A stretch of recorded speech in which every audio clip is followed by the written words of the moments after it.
All right, so you're gonna have 90 seconds, the first question, and it can also be your intro. The first question is, in your own words, tell us well actually, let me give you an intro. Take 90 seconds, do your intro. We'll start with Kathy. All right. Hi, everybody. So many friendly faces. It's so wonderful to see you. My name is Kathy Mills. I'm running for the 94th District Court. I'm probably the least likely candidate for judge in Nueces County has ever seen. I was born not impoverished, but poor in a trailer park in the middle of Nevada. My parents were teenage parents. They worked very hard to get out of there. We moved all across the country. I never went to one school for longer than 2 years until I went to college. Oh, that was a quick timer. Keep going. And I tell you this because what our foundation is establishes who we are as people. And I watched my parents sacrifice and work very hard for what they have. I'm not looking for a title, and I'm not a politician. I'm a public servant. I've served this community. I got here as quickly as I could. And as soon as I got here, I stayed here. This is the longest I've ever stayed. I have my 3 sons here. We're raising our family in Nueces County. We're dedicated to making Nueces County great. We've got wonderful things here. But when I got here, I was surprised about a few things. The lack of decorum in the courthouse, the way we handle some of our cases, the way we're perceived statewide.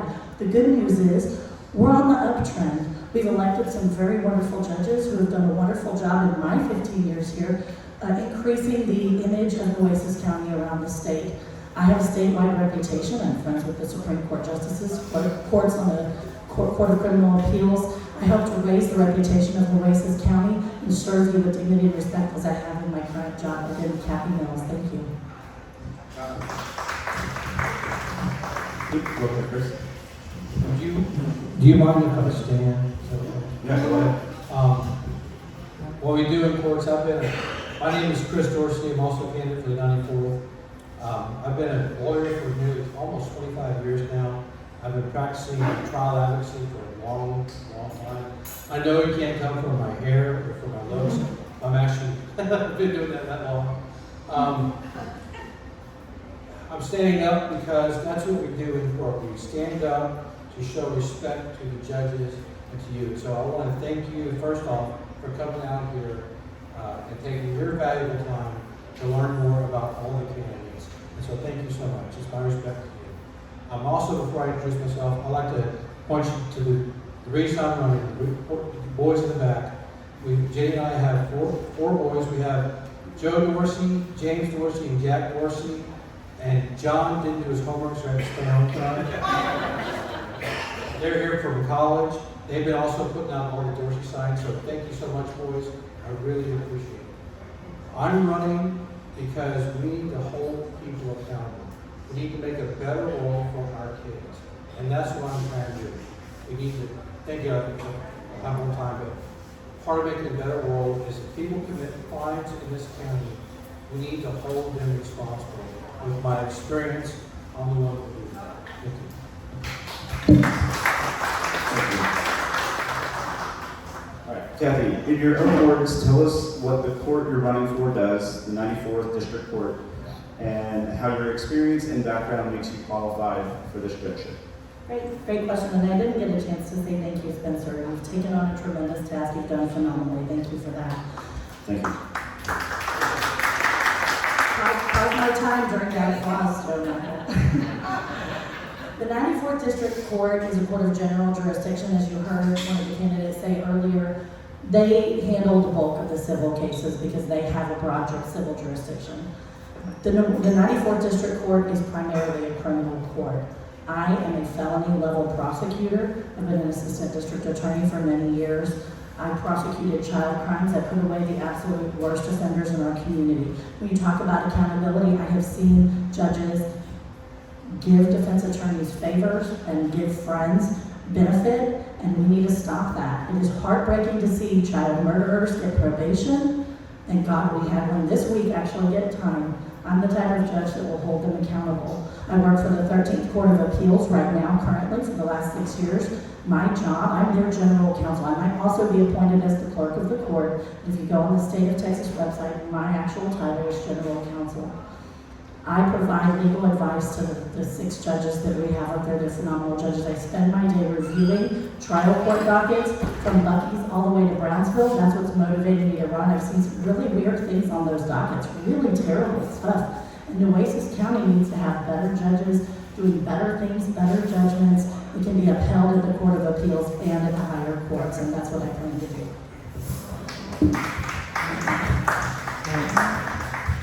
In my nearly 25 years of practice, I actually started off, I was one of the top students in my law school class, started off with a commercial litigation firm out of Houston. My mentor, clerk, was Justice Rehnquist on the U.S. Supreme Court. Very proud of that. Worked there in Houston for 3 years. Decided I didn't want the money, I wanted to raise a family. Ended up with 4 boys. Moved to Corpus, actually practiced commercial litigation. Ended up moving to the Nueces County DA's office. I was quickly promoted to the gang prosecutor. I was a Nueces County gang prosecutor here, which means I prosecuted not just child crimes, but also murder cases, serious aggravated assaults, aggravated robberies, involving the most deadly people in our county, our community, gang members. I was a gang prosecutor. Then I moved to practiced on my own for a long time. Also, I've had both sides perspective as a defense attorney and as a prosecutor. I recently returned to working for the state, and where I prosecuted juveniles, I prosecuted protected victims of domestic violence, which is huge, and then I prosecuted misdemeanors as well. Now, it's important, if you understand the difference between a juvenile case and a adult case, other than the age, with juveniles, they actually have to bring the parents, and I got a chance to prosecute the parents, and you would be shocked at how many parents had nothing at all to do with their children's education. And that's why I'm running, because if the parents aren't doing it, we're going to have to do it here at the government all over the court. Thank you.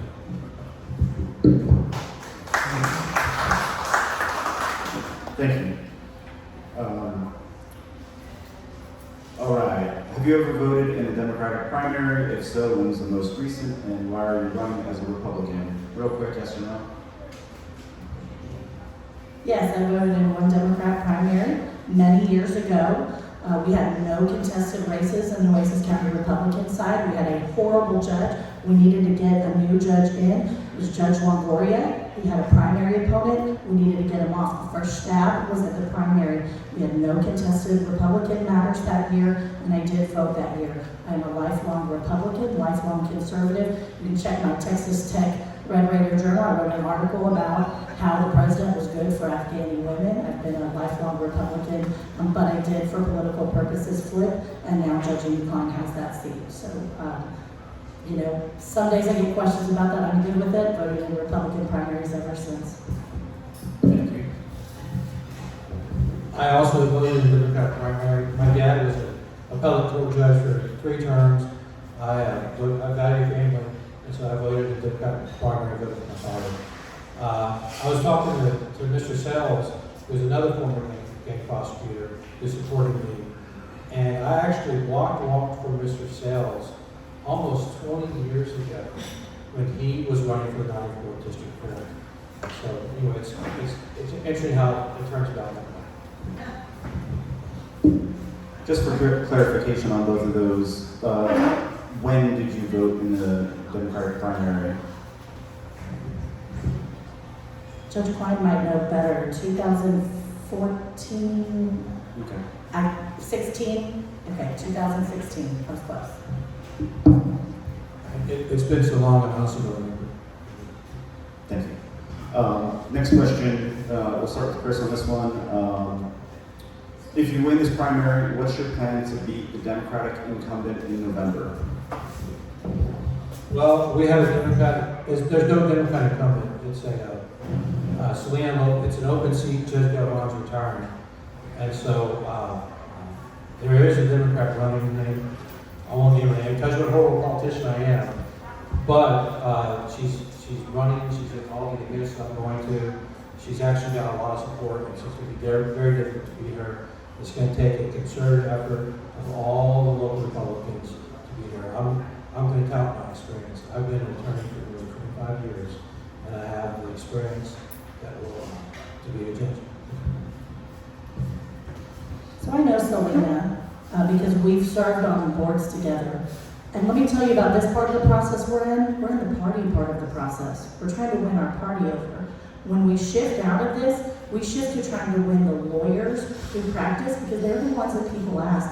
We're shifting to win the police officers because they're the ones that people ask. And let me tell you, I'm the only candidate who has served 2 times president of a local women's bar. They've asked me to serve as a board member of the Corpus Christi Bar Association twice. I served on the Young Lawyers Board. I served on the State Bar of Texas Professionals and Committee. I have the support of the lawyers. I have the support of the courthouse. Go around the courthouse, ask a janitor, ask the guards, ask anybody. I've been in that courthouse for 15 years. They all seem to be very excited about me running for office. It's going to be easy to meet Selena because I'm beating her already. Thank you. All right, we have a couple more questions about motivation and experience and qualification, and then we will move on to the 94th District Court specific questions. Next question is, why are you running now, and what specific problems in this court are you trying to fix, and what would you do differently than your challenger in the first 90 to 180 days? You want first, last? Catherine, you want to go? So this court, this judge is an incredibly popular judge. He hasn't drawn many primary opponents. The court is actually running fairly smoothly. But what we need to do is work on the reputation of our judges and how we behave around the courthouse. And so in my first 90 to 100 days, it's going to be very easy for me to take office. I've heard it's like flying a jumbo jet, but I've been studying that jumbo jet at the Court of Appeals for 6 years. So I know the parts and the pieces that make it up. I also know all the court managers. I know the hiring and firing process. So it's going to be fairly easy to take over. The problems that we're having are lack of accountability.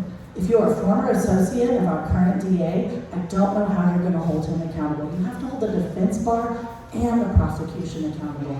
You have to get the attorneys in there and have them understand that when you say you have a trial setting, you're going to go. When I was a child crimes prosecutor and I was pregnant, I tried 8 cases in a row leading up to my maternity leave because I said, Judge, we're ready, we've got to try them. When I left for maternity leave, the defense bar said, Judge, we're not ready, or we're ready now. And then I came back, and all of a sudden they weren't ready again. And I was able to look at the docket and hold them accountable, and I said, Judge, they've been saying they were ready when I was on maternity leave. I came back after a 2-month unpaid maternity leave, tried several more cases and put away bad guys. The defense bar and the DA's office knows that I will hold them accountable in our practices in the courtroom.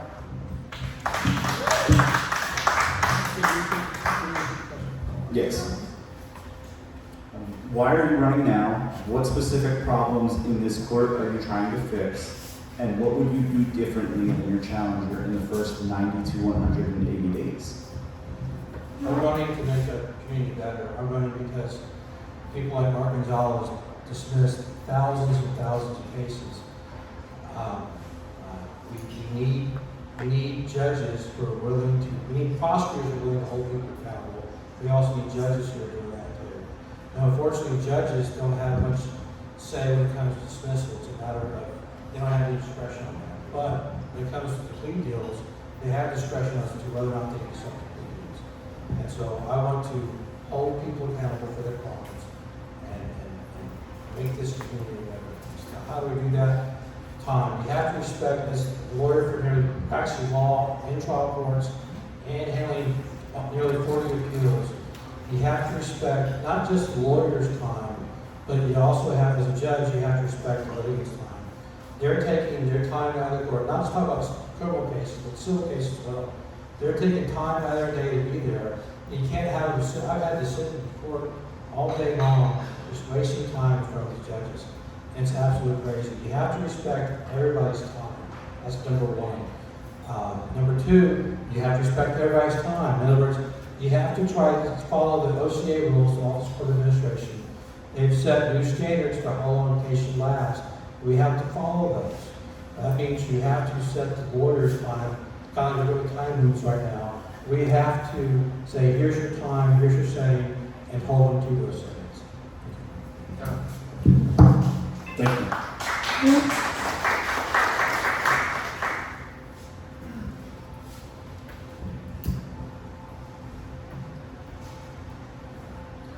All right, what specific qualifications, and we're gonna start with Chris, we're gonna keep swapping back and forth now. We should have been doing that, I'm sorry about that. What specific qualifications make you prepared for this job? Please give 2 to 3 concrete examples, like case types, trial experiences, or management experiences. Well, case types, I've tried all types of, I've included murder cases as a prosecutor, as a defense attorney.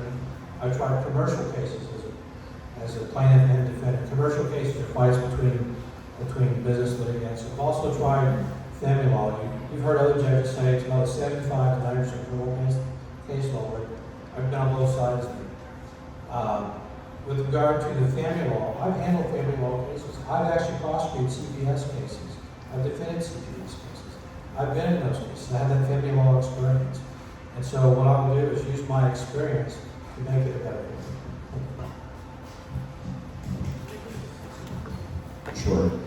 What specific qualifications make you prepared for this job? Please give 2 to 3 concrete examples, case types, trial experience, management experience, etc. I think one thing that you've heard tonight from all 4 of us that we agree on is docket management is a very important part of a court's docket, and it's something that our county really needs to improve upon.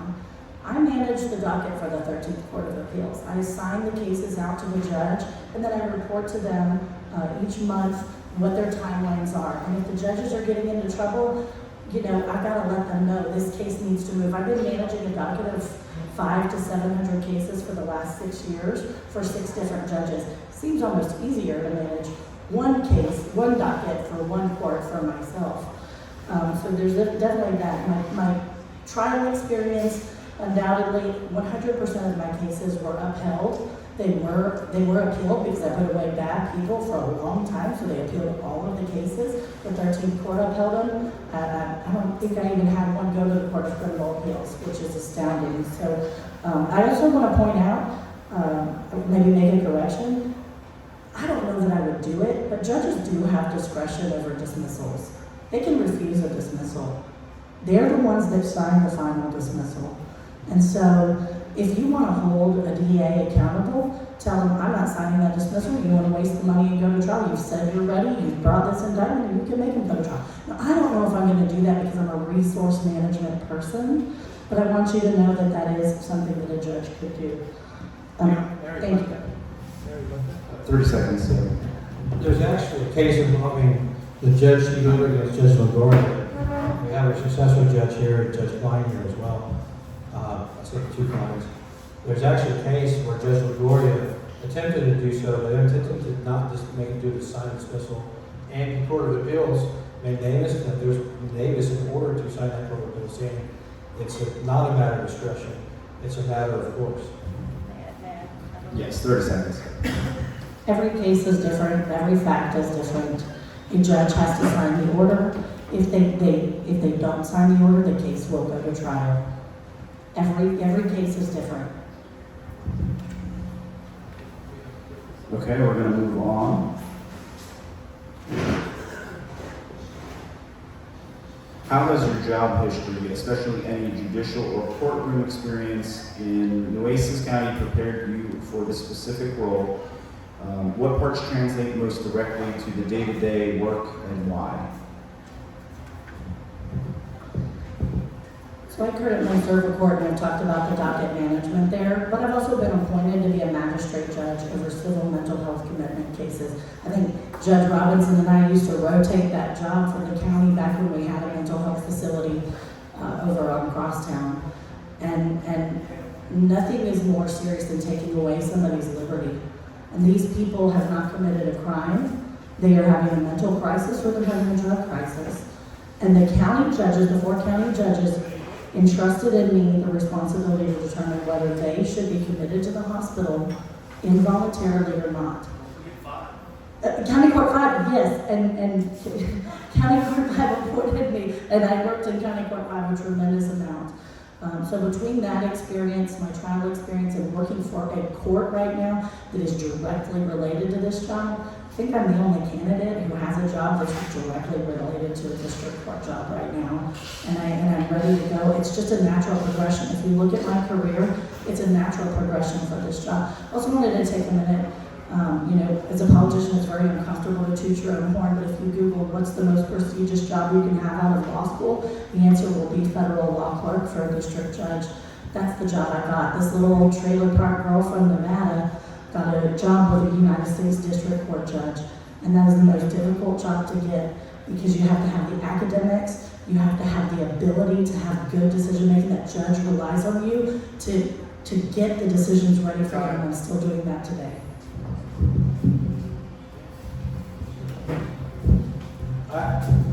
I actually also interned with a judge. I interned with Judge Jack here locally many years ago, back in 2000, when I was still in law school. And so it actually is a prestigious thing to do, intern and work with the judge.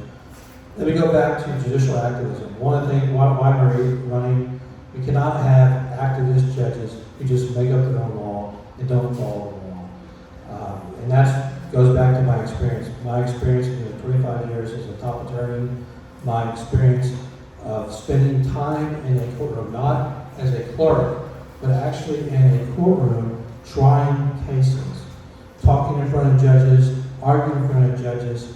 That's an experience you need for people who are going to not be an activist judge, but actually follow the law. Because that's what required. In order to follow the law, one has to have the experience and know the law. Actually handling as an advocate appellate cases, actually handling as an advocate, being in trial court on not just criminal cases, but in civil cases, and family law cases, and the like. Thank you. All right, we're moving on to the 94th district. So, specific questions that I have. 94th District Court generally covers felony level cases in major civil matters, including divorce and property disputes. What experience do you have with high stakes trials and evidentiary rulings? I think we've gone over this, but maybe 30 seconds, or if you need the full. Who went first last? Hold that cord around, you're being hamstrung back there. There you go.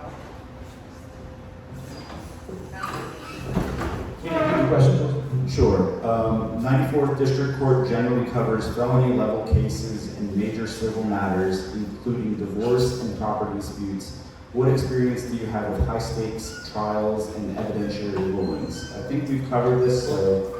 Let me brag a little bit. I've actually had several of my commercial cases featured in Fortune magazine, and the Wall Street Journal, business cases. I started my career with the largest ever broker mismanagement case. It was an NASD NYSE arbitration. Of course, they merged now and now do vendor arbitrations. I've actually represented stockbrokers as well on their affordable loans. So I've had extensive experience in commercial cases and in family law cases. Perfect.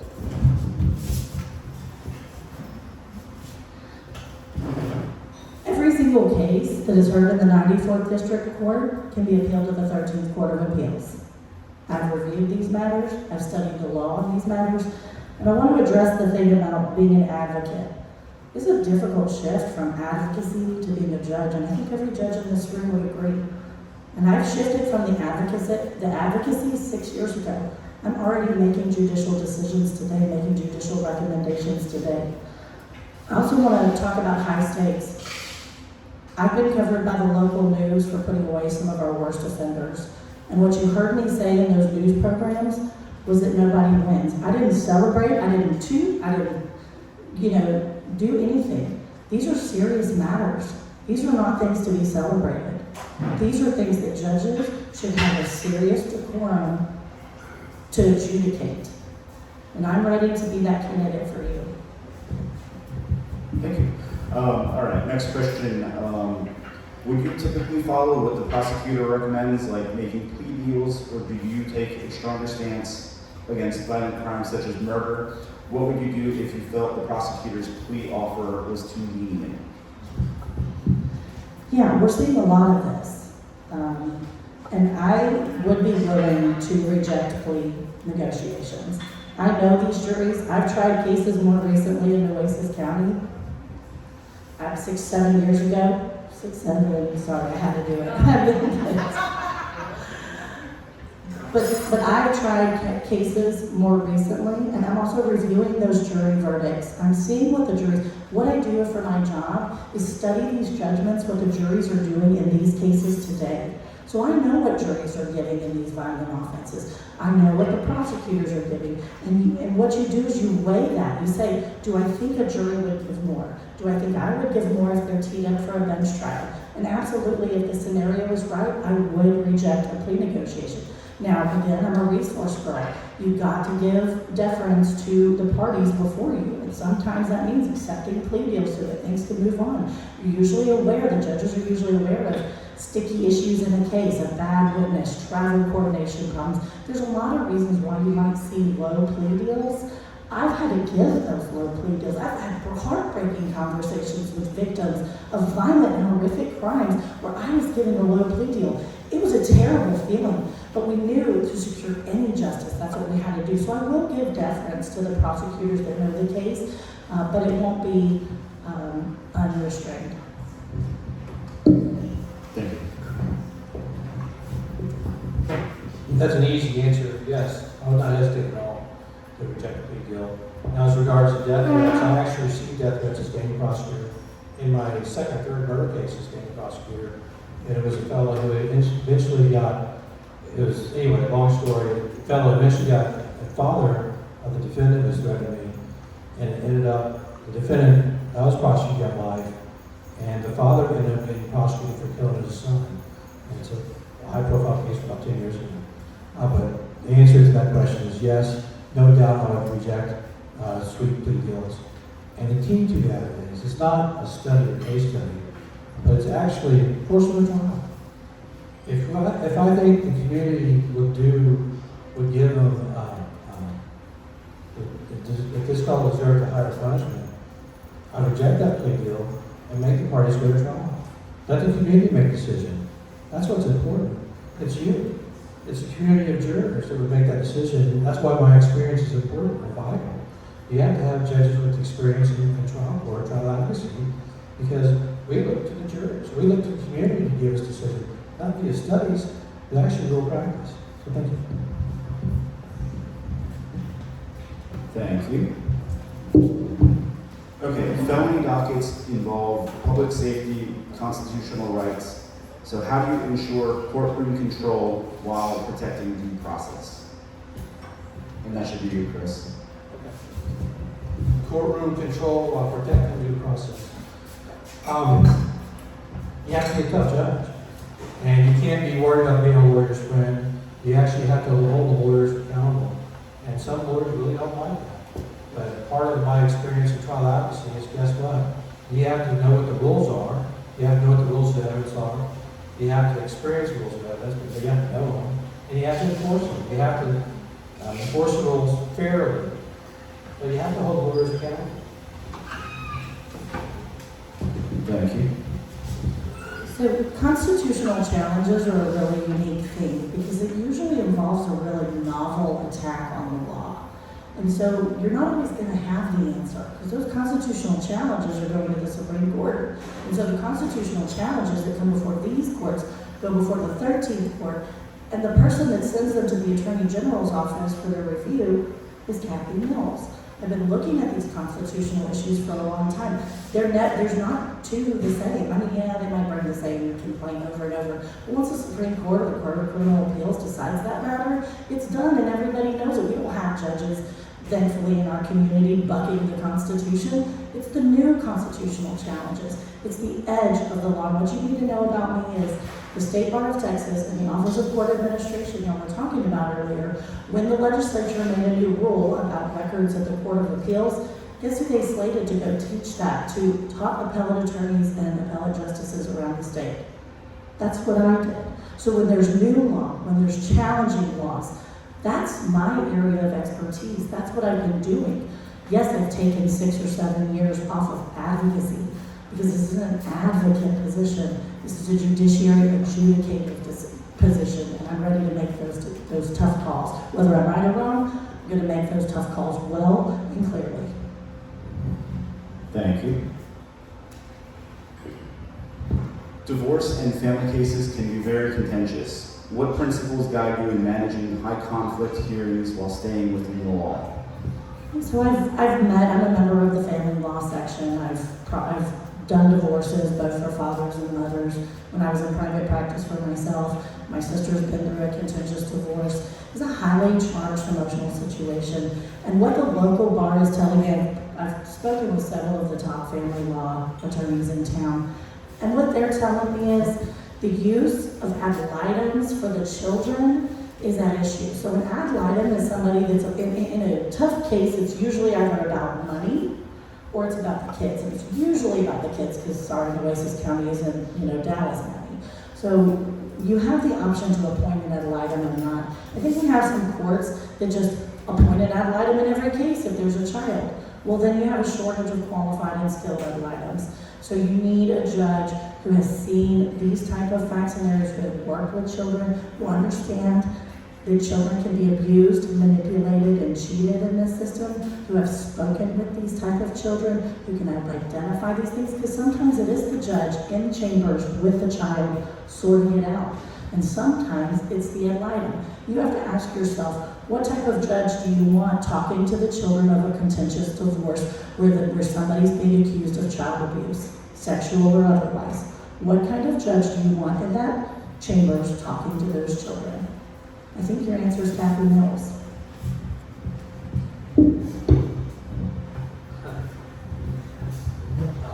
I respectfully disagree on that last part.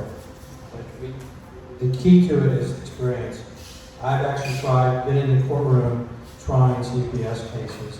And so again, the experience means we have to have a judge that follows the law, listens to the evidence fairly. You have to listen to the evidence and follow the evidence. You make fair decisions, follow the law, follow the evidence. It's as simple as that. Now, she's correct that CPS cases, family law cases get very contentious. You can have a fight over a child, you can have a fight over money, you can have high-powered attorneys trying those. But again, it's simple. You follow the law and you follow the evidence. Thank you. All right, I think we're actually to our last question that I have for the 94th. If you haven't, write an audience question. There's cards over there. We're going to have a couple of questions after this. We're going to bring the other candidates back up after this question. And then, because I forgot, we're going to have electeds, we're going to have other candidates that are running have a moment to speak, and then we're going to continue with this. So the 94th District Court, last question that I have is, property and title to land cases can be complex. What's your background with property law, contracts, and business litigation? Property law is pretty, actually I don't brag that much about myself, I actually was a former adjunct professor at Del Mar. I taught property law at Del Mar. I've handled a lot of condemnation cases. I actually do that now with the county as government legal affairs. We handle a lot of condemnation cases. And that's the dirty word here in government, condemnation, or eminent domain. Nobody wants to hear that. Private law cases, I've been involved in suit to quiet title cases, or trespass to quiet title. I've actually, one of the most interesting cases I've had as a new lawyer was adverse possession claims. Those are pretty rare. And you actually have 3 statutory type of adverse possession claims. This is one involving not just mineral rights, but also real property rights. So I've had all types of experiences. Let me finish up with this. Thank you so much for your patience. It's really appreciated. We're here to talk about fairly mundane issues. And so thank you so much for your rapt attention. We appreciate it. I'd like to follow up saying, I appreciate the boys for paying attention too. They came down from college. I have Jack Dorsey, Joe Dorsey, James Dorsey, and I'm trying to get at least one lawyer out of here. So just FYI, I will give you closing time after audience questions. Okay, so property, land, and title experience. Before law school, I was speaking with one of the the wait staff earlier, I was a restaurant manager. The restaurant made me skip my grandfather's funeral because they had me working on a holiday. And then I got to quit this job, and I quit it, and I got a job at a title company immediately the next day. And I was an escrow assistant for that title company leading into law school. Very familiar with land and title issues and disputes in the state of Texas. Also, when the Harbor Bridge was being taken down, they had to appoint a commission. This commission would decide what to do with the land that was owned by landowners. How much were they going to pay these landowners for the land? And I was appointed to that commission. That means that this district judge had a tremendous amount of trust in me. Now, I was a young lawyer, which meant I wasn't a property owner, and so I had to notify the judge that I was disqualified. So I ultimately didn't get to hear that case as the commissioner. But the point is that judge knew my expertise and my knowledge and understood that I could make a good judicial decision on some very contentious litigation. And that actually just came to mind when you asked the land and title. And again, any case in the 94th goes to the 13th Court of Appeals. I've seen what sticky issues these land and title disputes. As for contracts and business, I spent a miserable year at a civil firm disputing complex offshore oil and gas leases in federal court. They made me their point person on it, and I did that for a year. It is a complex area of law, but I can do it. Okay, thank you. We're going to invite Judge Tim McCoy up to speak. Give his little intro for about 5 minutes. It's gonna take longer than that. We're going to amp it up a little bit. I'm gonna try. All right, here you go. Thank you, Spencer. Everybody give a round of applause, because this is a tough job. Moderator. Come on, let's kind of stretch some. I mean, everybody's kind of,